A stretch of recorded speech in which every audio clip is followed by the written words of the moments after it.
3 months, I'd been seeing a guy named Rex, a total stranger I'd only met online. We were in the thick of it, that honeymoon phase where every night my phone would blow up with messages that made my pulse jump. Miss you, sweetheart. Dreamt of you again last night. You were all over me begging for it. I was about to suggest we finally meet, but then he sent me a picture, a casual shot of his desk, and I saw something familiar, the crest of the Falcone crime family. And I work for a company owned by the Falcones. For 3 months, I'd been sexting a dangerous man, a made man in the mafia, who could be right under my nose.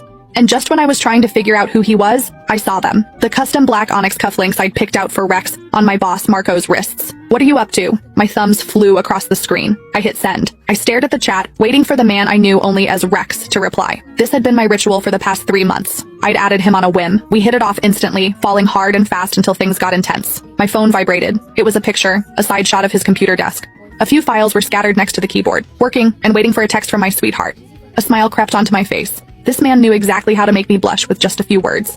Maybe it was time to take this offline to finally meet in person, but as I was about to type my reply, my fingers froze. Bottom right of the photo on the corner of a folder was a sliver of a metal pin, a falcon with its wings spread, the Falcone family crest, the same mafia that owned the company I worked for. My online boyfriend was one of them. I stared at the screen for a full 10 minutes, my mind blank. My thumbs hovered over the keyboard. Babe, what do you actually do? Are you with the Falcones? I typed the words, then deleted them, over and over. I didn't know what to say. If I asked, he'd ask right back. He'd want to know where I was. He'd find out I worked for a Falcone company. He would come looking for me, and then what? What the hell would I do then? When I didn't reply right away, Rex's texts started coming in, one after another. Baby, you there? Busy? Send me a pic, like you do, your hand, or anything. Dreamt of you again last night. You were all over me begging for it. His words were getting dirtier, bolder. But this time my cheeks weren't just hot with a blush. They were burning with a cold dread. For 3 months, I thought I was talking to some normal businessman. A guy who was exciting and new, but safe. I might work for the mob, but I never, ever wanted to be with a mobster. That was a death wish. And to think I'd been trading my deepest fantasies and whispering my secrets to a made man.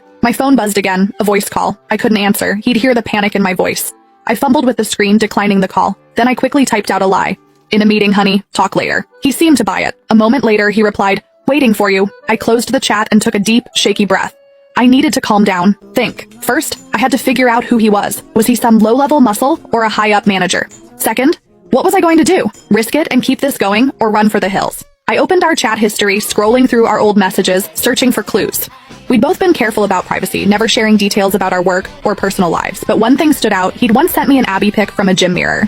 His stomach was perfectly defined, and just below his left ribs there was a black tattoo. It looked like some ancient cryptic symbol, all sharp lines and mystery. It was the only identifying feature I had. The problem was, I couldn't exactly start ripping open shirts at headquarters to play a game of Find the Tattoo. Back at my desk, I scanned the office. Men in expensive suits with stone-cold faces prowled the halls. Any one of them could be Rex.